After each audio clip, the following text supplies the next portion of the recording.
wonder if that plays into it too. As you said, the gender differences, maybe. She wants to be called by her last name. Since I just started recording. Sup? I'm not even going to have an intro. That's fine. Natural. On the fly. But yeah, so, like, I don't know why it would be that... I mean, yes, it's, like, quasi-misogynistic in the sense that, like, oh, you can call women by their first name, but you still have to call men by their last name. I think maybe this shows just differently, but in most shows it's very, oh, he called you by your first name, even with girls. Mm-hmm. So I think it still is kind of more common to say their last name until you're familiar with them. Yeah. It's become a joke in shows where it's like, oh, he likes you because he called you by your first name. Yeah. You whore. So, like... But that's just like a cultural thing. I didn't recognize it with this show, but I watched the English, so that's why it just didn't stick out to me, I guess. I don't know. Because she called Kagarish by his first name, because Kagari's his first name, right? Is everything I know a lie? No, it's not. Oh, no, man. No. Okay, so she does say Kagari. Yeah. Crap. Everybody is known by their... But that's just how I refer to them, too. I don't call Kogami Shinya. Yeah. That's weird. That's just weird. Well, and it's also because his nickname's like Ko, so you're like, oh, that's your birthday. Yeah. I mean, I guess it's like people, Murph. But I don't call you Ramones. No. That's actually like, people call my brother Ramones. I guess it's catchy. I don't know. Ramon. Well, it's also because his name is Daniel, and so it's like... Everybody knows a Daniel. Yeah, everyone knows a Meghan. A Meghan. Meghan. Yeah, but yours has an H in it. It doesn't matter. Whenever they pronounce it, they don't say Meghan. They say Meghan. Sable does. Kind of. Meghan. Well, that's Sable. Sable can get away with that. But no, so, like, other things that I didn't think about. Did you see all the characters? You're like, whoa, open a can of worms. Like, yeah. This is spoilers for Psycho-Pass again, by the way. Oh, yeah. There are spoilers. That's the thing. If you didn't watch all of Psycho-Pass, first of all, do it. Why are you here? Go watch it right now. Second of all, super mega spoilers. Yes. So, I had some problems with, like, stereotype characters. Mm-hmm. Ginoza obviously being the glasses character, Kagari being, like, the happy, like, funny guy, the, Hinakawa being, like, the quiet shy, like, those are very, like, blatantly, those are one-dimensional characters. They turn him on their head, though, because even though Ginoza's the glasses guy, he's not the smartest one. He at least changed. But he was never really the glasses like, I would say Kogami's hella smarter than Ginoza. Yeah, but Kogami's like the main character type. The main character type, please. Yeah. No, if he was, he wouldn't have pulled through with what he did. Yeah. He would have been like, well, friendship saves the day. Let's be friends, Makishima. Yeah. No, he shot him, so... Although, speaking of character stereotypes, not related to Psycho-Pass, I have been playing Final Fantasy 15, and it is, like, painfully cheesy. Like, it's lovable at this point, having played as much as I have. Though? Not to this extent. Okay. Like, it is painfully cheesy. Jeez.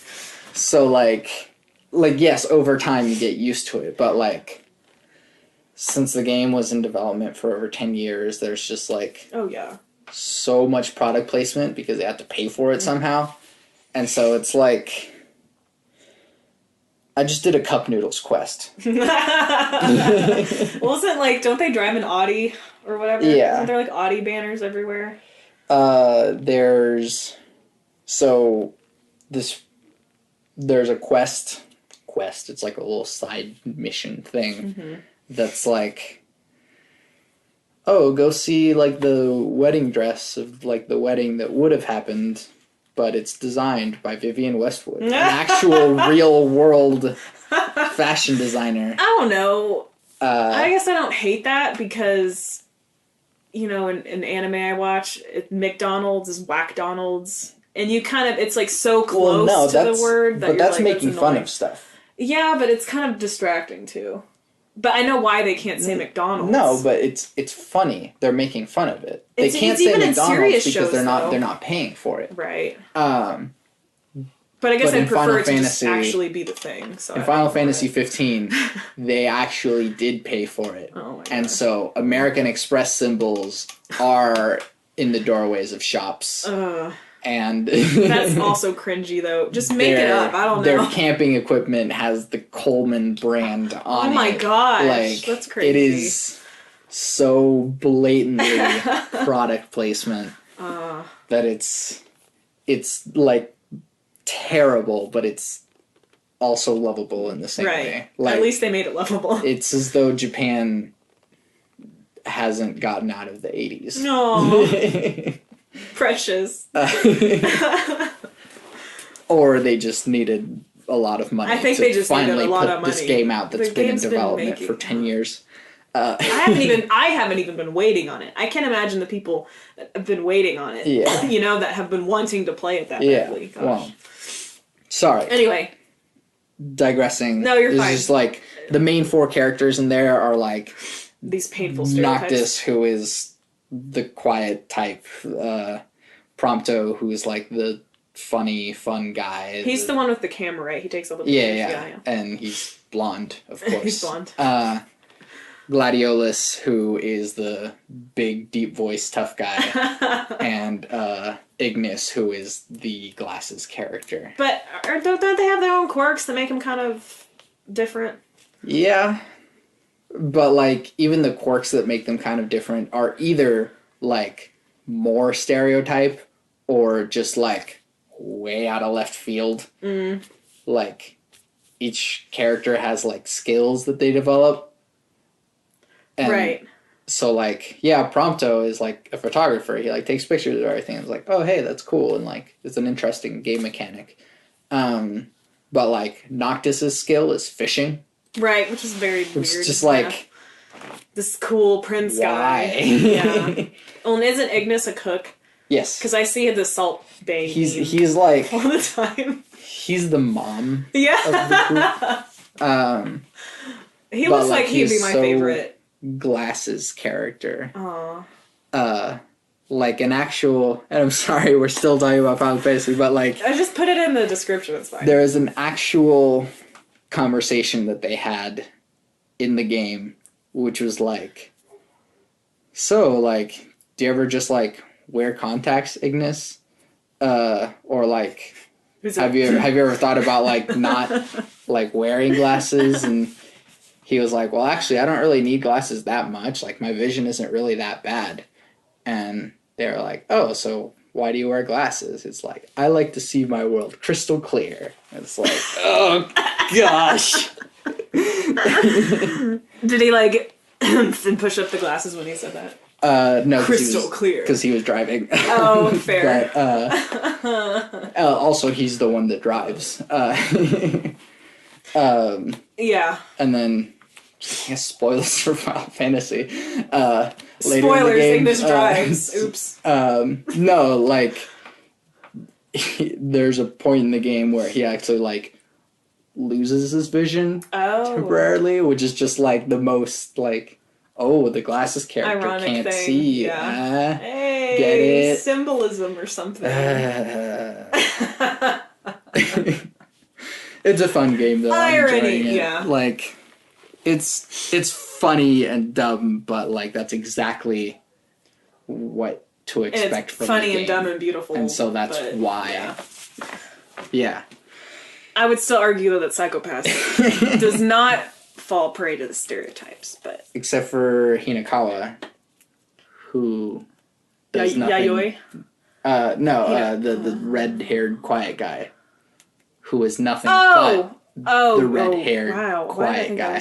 Yeah, he second season characters I feel like didn't have enough time to really develop, though. Yeah. But then even, like, in the movie, he was just the same. Well, in the movie, none of them are really used. Yeah. In the movie, people literally are like, you don't really have to watch season 2 to watch the movie. Yeah, that's probably true. So they don't even mention it.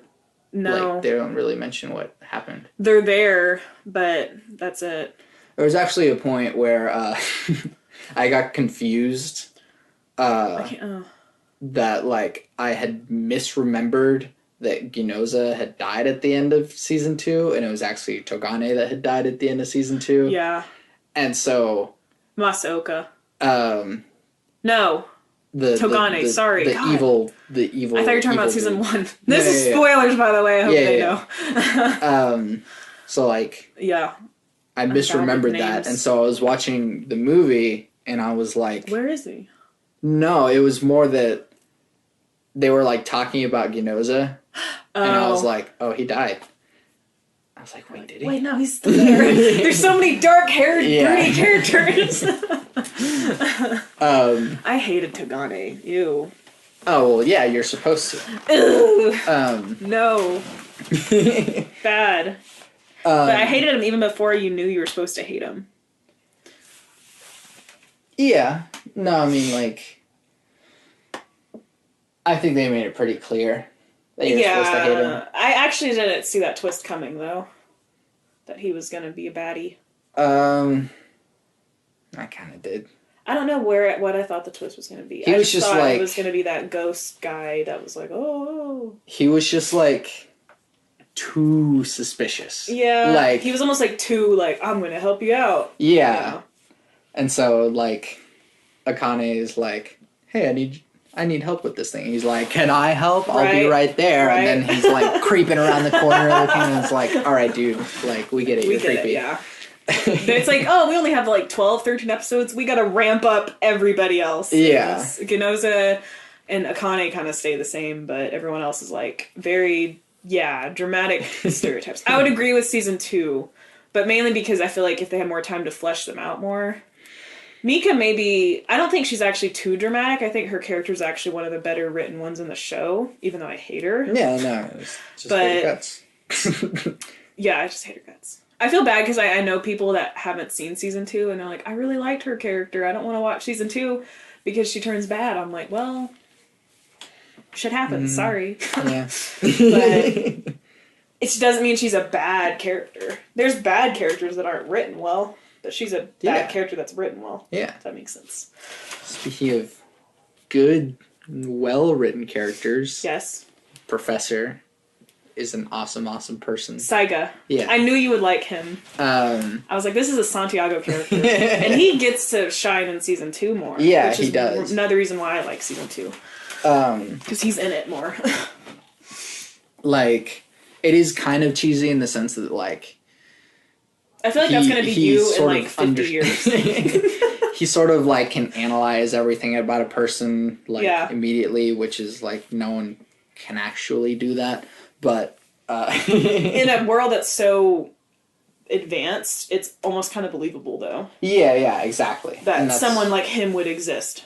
And that's what I like about it, is that it is like a little too much, but at least it's to the point to where it's like, well, he's just a really smart dude. You kind of need a character like him, though, in the absence of some of the smarter detectives, like, because you need to kind of push it forward. Like, you don't want to, like, exposition the audience to crazy, but you want to explain things to them. You don't want to just have all these people doing this stuff, and you're like, why are they doing it? So I think that's what he kind of serves in Kogami's absence. Yeah.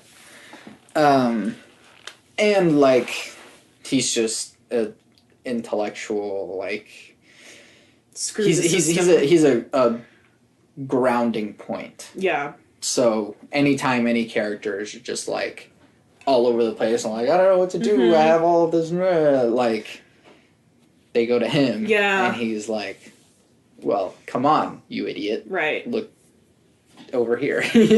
I loved how in the first season when Kogami runs away basically for the first time on the motorcycle or whatever, and he like is asking him to think through what Makishima would do, and like how they played that whole scene out was brilliant because it's like Makishima's like sitting at the table with him. Remember that?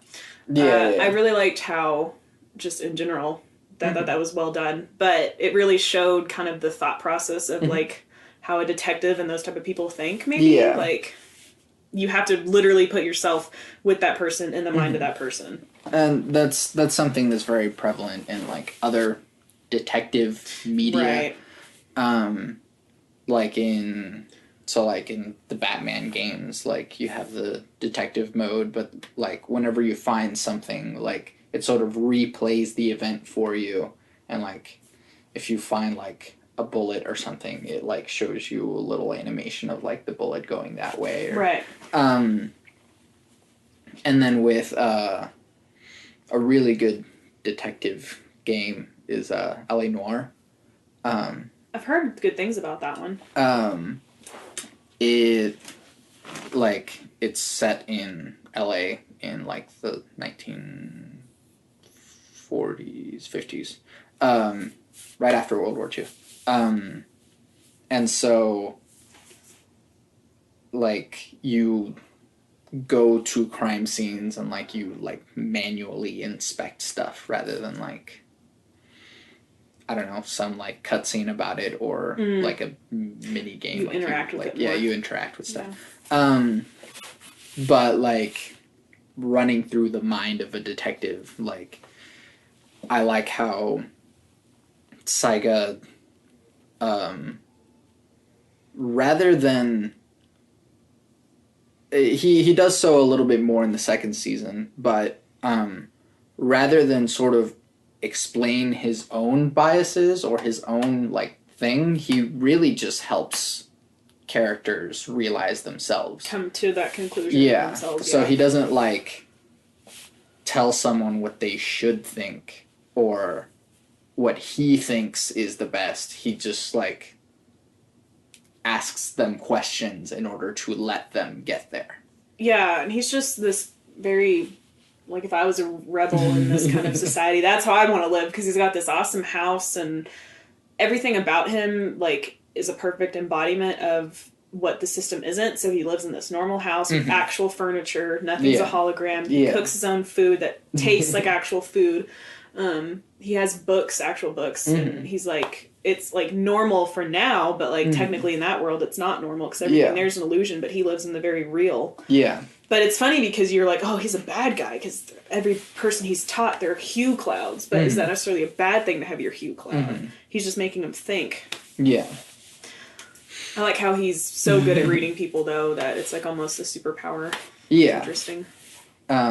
Which is what is not believable. But, right. They kind of play it up, though, because like they allude to that because he mentions like you're very close with your grandma, and then in season 2 they're like, oh, they actually bring her grandma into it. So it's like it's not just like random, which I appreciated. It's cool, like prison cell or whatever. Yeah. Like decked out. Technology. Yes. So, one of the interesting like ideas for me to think about, and I think about things like this a lot, is the idea of AI, artificial intelligence. That so Sybil isn't necessarily an AI; it's a hive mind of very much not AI, brains. But I also think that being able to communicate brains in that way sort of leads to an AI. Yeah, it's, I mean, artificial intelligence, in a way you're kind of taking the intelligence of all those brains and utilizing them how you want. So that's kind of artificial. I mean, it's literally downloaded into a brain of a cyborg, so it's like, okay. But it's like borderline. I think it also creates a problem in that you would think that people would, or you would think that the system would have solutions to things much better than, like, Akane does. Akane ends up questioning the system a whole lot. But it's like, this is a whole bunch of genius brains, like, why didn't y'all think of that? Right. because they can literally just talk to each other the whole time. But then Akane is like, well, why don't you judge a group? Right. Like in season 2. And they're like, what? Oh, yeah. We can do that. They're like, yeah. Well, they probably didn't want to do that because then that means they'd have to judge themselves. Yeah. So it's like, to an extent, they know that they're in the wrong. It's what makes my brain hurt. Yeah, but I mean, that's something kind of, I think, a little dumb about it, because it's like, Akane goes, you should fix this. And they're like, we've thought about it before. And so we will do that. Not because you said so, but maybe because you mentioned it. I don't think it's stupid, because I think, if anything, to me, it proves that it's a corrupt system because it's based on human brains. Mm-hmm. And so that makes sense within that logic. It's kind of like, oh, we caught you. Yeah. Now you gotta fix yourself. And they're like, oh, okay. That's very typical. If she wouldn't have said anything, yeah, she didn't like wag their finger at him, they would have been like, we're fine. We're brilliant. Yeah. We're a prophet named Sybil. Which, did you know the story about like the person that had, this is a slight tangent, but I thought it was interesting. She had like been diagnosed with multiple personality disorder. She had like 20 plus personalities. Her nickname was Sybil, which I wondered, that's maybe where they got that name from. That could be, probably. Which is cool. But it's also like an actual prophet, isn't it? I can't remember. I think they mentioned it at some point. Yeah, they call her a prophetess, but I think... I don't remember the myth or whatever Time of it. For me to rewatch all of it then, because I'm forgetting details. Sixth time. But, I don't know, it sort of feels like whenever Akane is like, you should do this thing, and they're like, yeah, I mean, we've been thinking about it, so yeah, we'll make that decision. It's like they want to sort of like make her feel like she put it in their mind. Like, oh, we had it in our minds already. Yeah, like, you know that meme that's like, I made this, and it's like, they look at it and they're like, I made this. Oh, yeah, I have seen that. Oh, God. I think everybody should just listen to Akane. The end. Which, I mean, again, just, she can just take over the system. She's, like, flawed, but she's not, like, she's actually really good, though. But she's not, like, Mary Sue, I don't think. No. Because she mucked up pretty bad. Yeah. Well... In a way, but she was sticking to her philosophy, so maybe she didn't. Something to think about. What? Like defensive. No. It's, I'm kidding. Is killing justifiable? Within the context of the show, they're like, yeah, totally. Do it all the time. Right. Once it hit that number, boom. Explosion. Move on, go to lunch. Yeah. I think... You can eat after that. I always have this weird, like death penalty stuff. Mm-hmm. Like, it's tricky road for me with morality or whatever. But there's something to me that's very, very creeped out by a system, a government doing it. Because you're punishing these murderers. Mm-hmm. And you're saying it's okay to kill the murderers, but you... put them telling them that they can't murder. Yes. Like, you're like, we convicted you for murder and we're putting you in prison for murder, but then we're going to murder you justifiably for murder. I'm like, and I know that that's like, it's sensitive and it's subjective. Every situation is different, but I think the only purpose it serves is it gives people maybe a sense of justice in a weird way, but does it really? Yeah. And then number 2, like, it's actually more, like a lot of other technical things, like it's more expensive, all these other things. But I also know the reasons why it's around, so I can't, it's hard, I'm like, I'm going to say it's wrong, but I can't, like, if someone's talking to me about it, of all the reasons why it's right, I'm not going to, like, slap them.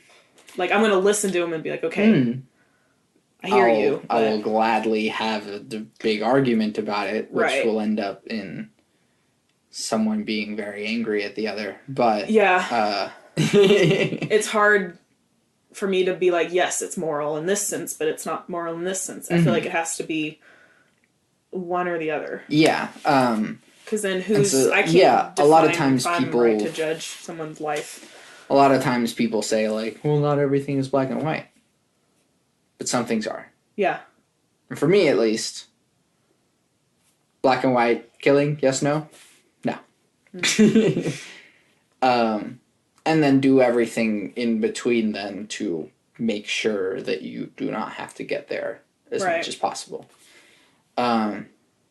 Which also means, like, take self-defense and... You're right. Yeah, and I agree, though, like, it is black and white, but it's, like, you can have, like, different opacities of black and white, but in the sense of, like, sometimes that happens when people are, like, self-defense or whatever. Mm-hmm. So it's, like... Well, I mean... after the fact. I feel like I could sit here right now and say, I'd never kill somebody if they were coming at me or my family. But if it were to happen, I don't have a family, by the way. I'm not a mom. But if I were a mom and, like, they were coming at my kids, my instinct probably would be to do whatever it takes to stop them from coming after my kids. Yeah. Which that may include death. So... that's where it's gray for me, but where it's not gray for me is a government, a society of higher-ups trying to decide it. Yes. I know that might sound hypocritical it makes sense. Black and white. It's kind of hard to explain.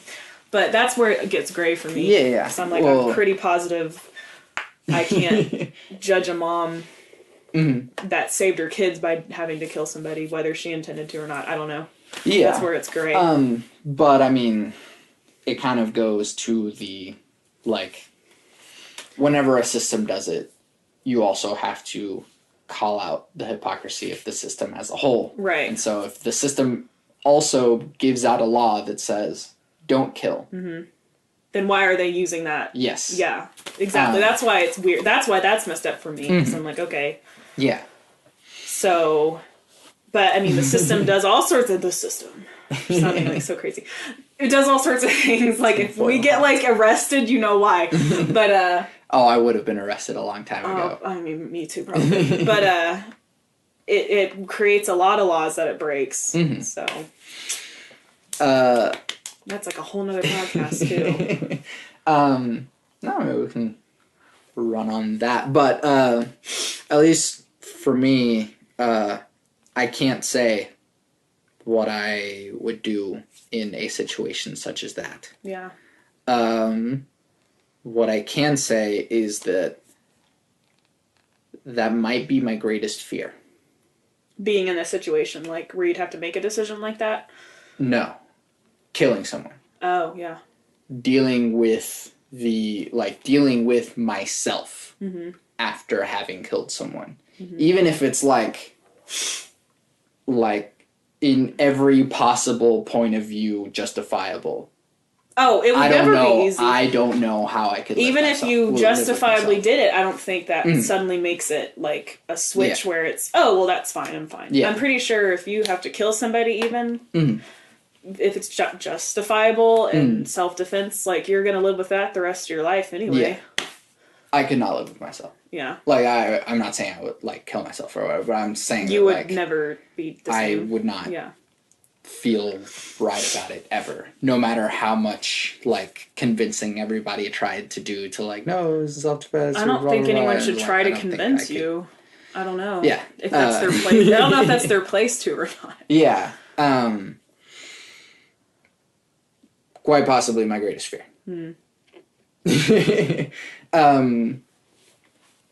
And then for the other things, no, I mean, we talked about duty and redemption in the other one. I mentioned my perspective on free will, and this is even less having to do with psychopaths. What is your perspective on free will? Well, I don't technically think we have free will either. But that's in the sense of, well, I'm a Christian and I believe in a higher power. So, and I can't force that belief on anybody. But in a way, because of that, we have free will to an extent. But ultimately, I believe there's kind of like a sovereignty over us. Cool. So it's interesting how we can, because you're an atheist, correct? So it's like we can come to that almost same conclusion, but like from different ways. So that's when you said that, you're like, I don't believe in free will. My first thought was like, well, technically I don't either. Yeah. But it's funny because people probably hear that and they're like, oh my gosh, you think we're all like mind controlled or we're all whatever? It's a lot deeper than that, I think. Well, yeah, it's whenever I say I don't believe in free will, it's less so that we don't make choices, because we do make choices. It's just that that's the choice that you would have made. Same, yeah. And so like you could have chosen something else. Like you said, but you wouldn't have. So you couldn't have. You have something thrust upon you, you could choose to be over it, but if something's thrust upon you, you probably won't choose to, like, if you're a rape victim, you had that thrust upon you. Well, you could choose to feel better about it, but you're not going to. Just smile. Oh my guys. God. Oh my gosh. No, like you're going to be changed forever, and that was against your free will of that happening. Yeah. So. Yeah, you but don't have at the same time, I understand how that's problematic, because then people are like, well, if you don't believe in if you don't believe in free will, then you think that girl was meant to be raped, and that is not what I'm saying. No. Like I said, it gets trickier. Sure, but like destiny isn't necessarily a thing either, just because I think determinism. Put the emphasis on the wrong syllable. Syllable. So just because I believe in determinism doesn't mean that I think destiny is a thing. It's more about, it's even more convoluted, but so I'm out of coffee. Time a little bit in our dimension goes from one point to infinity in a straight line. Time is linear in our dimension. We're also incapable of going at a different rate than the space that we are within. So time goes forward and it doesn't go anywhere else. So in the third dimension, we are only on one point within time, ever. In the fourth dimension, all of time within this timeline is happening all at once. It's in a way of space. We can perceive our three dimensions in a spatial way, as but the fourth height, width, and depth. But the fourth one, we're only in one point ever. In the fourth dimension, all of this timeline is happening all at once. But it's only that timeline. In the fifth dimension, it's every single possible timeline happening at the same time. World lines. Yes. So Steins Gate follows a fifth dimensional time travel approach, where there's more possibilities of different timelines, but they still all happen at once. Yes. It's just they run parallel. Yeah, they're not even really the same universe. I'm still not. I feel dumb every time I watch that show because I'm like, what? But it does make sense. It's just confusing sometimes. Yeah. But so a fourth dimensional approach to time is this timeline is happening, and no matter if you go forwards or backwards, it happens exactly that way.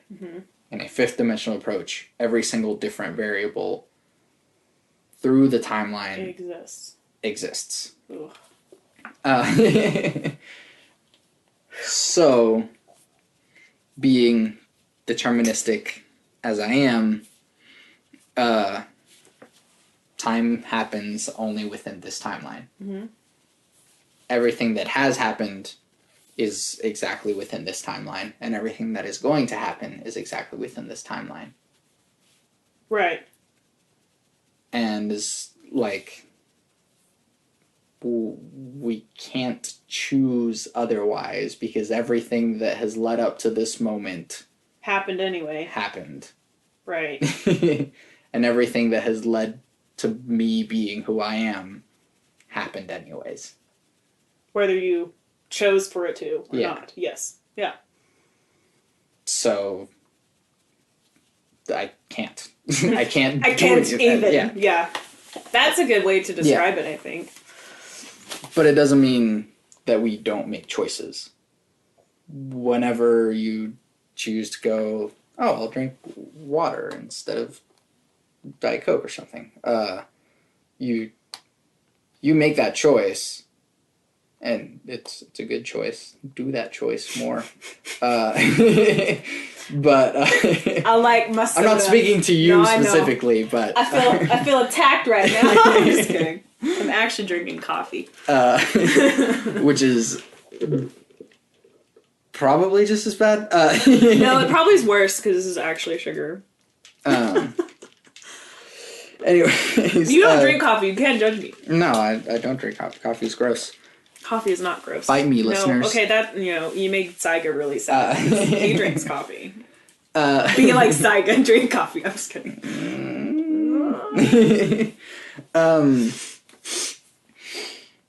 But whenever you make a choice, it's stuff in your environment and stuff in your genes and stuff and like that you saw the other day. Like everything is affecting that decision. And that's why you chose water instead of Diet Coke that time. You did make the choice. But everything contributed to that. Right. Everything that is not up to you contributed to that. Right. And so the choice itself wasn't even really up to you anyways. Right. But that's what people don't want to... That people make that whole concept like as minimal as... Yes.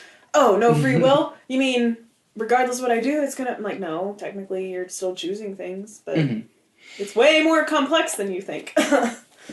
And I think that if we structure society in a way that takes that point of view, rather than well, you have to take care of yourself, and it's all your fault if you did something bad,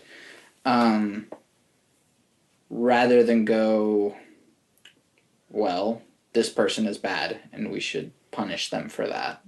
We can go, what happened in this person's life? What was their environment like that led them to make these decisions that were negative towards society? And what can we do as a society to make sure that this does not happen again?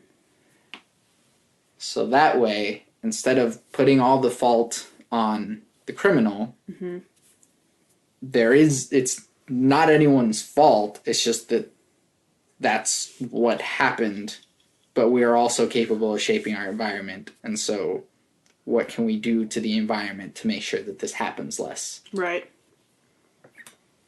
In Psychopaths, whenever someone's crime coefficient goes up, rather than just go, well, you're a criminal, boom, dead, they can go, well, what caused them to have their crime coefficient go up? What can we change, and how do we prevent these things in order to make sure that less people's crime coefficient goes up? Well, and it's like in a way even though it's like weird because technically it is humans behind the judgment, they still took out like the humanity in a way by how you judge. Because everyone judges, regardless who you are. You judge. But if you're actually thinking through it more, like with Akane, rather, she would talk someone down. She's trying to figure things out. She's trying to be like, well, why are you like this? What happened? How can we help you? she's the one that's bringing them down from that ledge, basically, Yeah. by using the questioning and asking and trying to figure out it better. But then, yeah, the exact opposite is, well, this number says you're wrong, so we're just going to follow it, and blindly blowing them up to where they literally couldn't come back to life if they wanted to, or be saved. Or it's like, if they're not that bad, they're put into this rehab facility where they're basically driven to be mad. Yeah. And that's almost worse. Or if, you know, if you kill them, you can't question them later and go, well, what happened in your life that made you become such a terrible person? And sometimes that situation can be gray. Like, if somebody's like turns into this awful person and, you know, you can question them, you may never get that answer from them. They could just be gone. So that's what is fascinating to me too. And like, a lot of people, like serial killers, sometimes they're just like, I just felt like it. Yeah. And in their life can be perfectly fine, and there's no really traces as to why.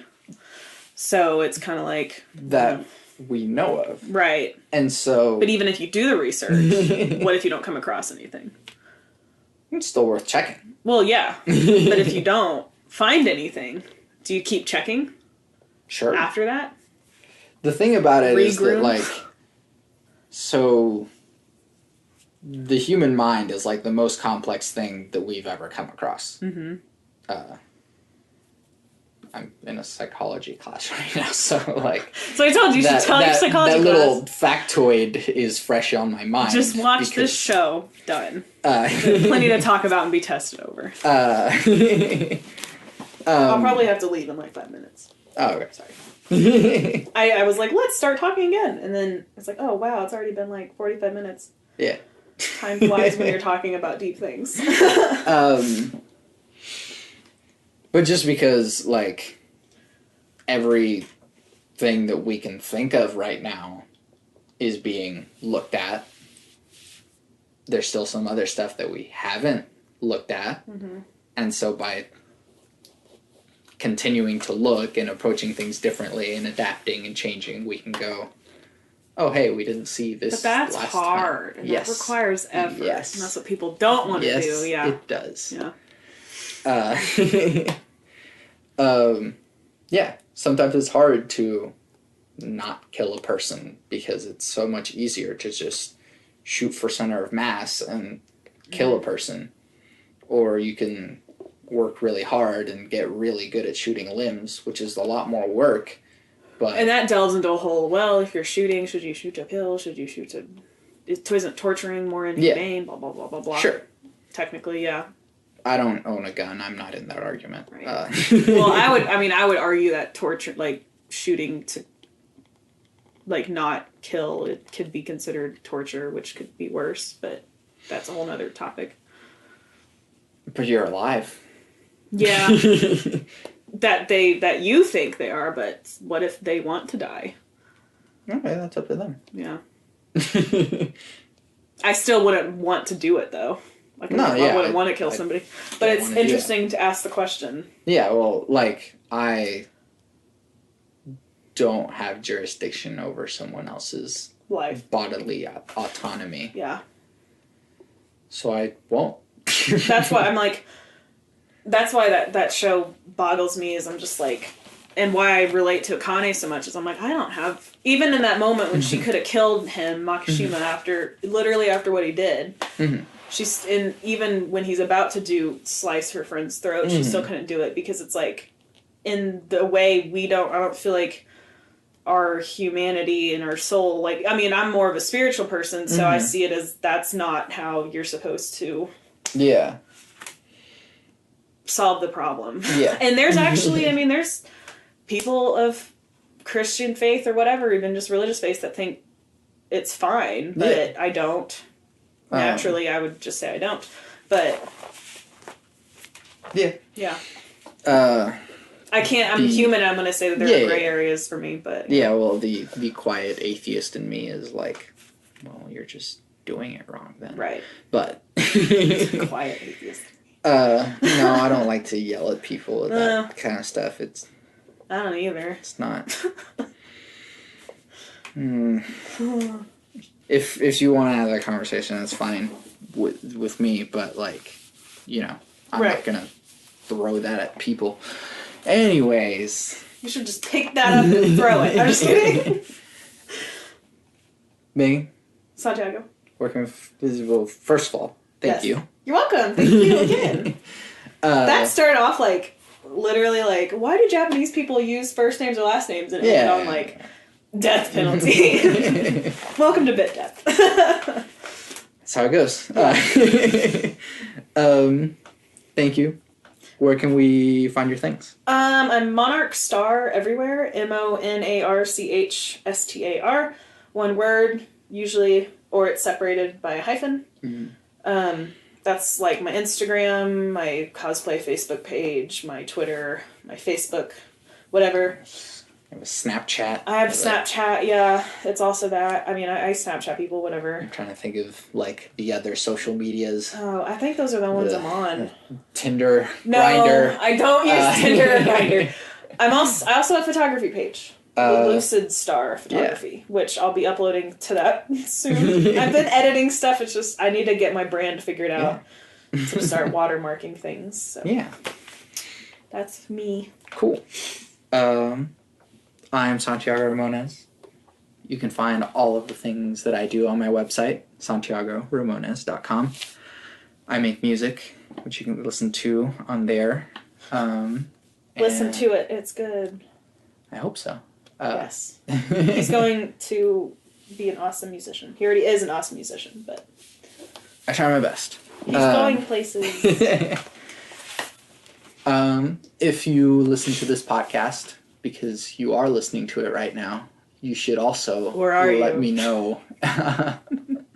You should also let me know that you are listening to this podcast. Let me know what you like about it, what you don't like about it, what I should do more of, if you would like to be on the podcast, and other sorts of things. Maybe we can have a conversation. I like conversations. That's why I have this thing. Meh. I'll let you do your outro at one point, but I always have to put something in there. That's okay. I like it when people add stuff to the outro. I always end my podcast with my 3 things, which are: love never fails, it's going to be okay, I might be wrong.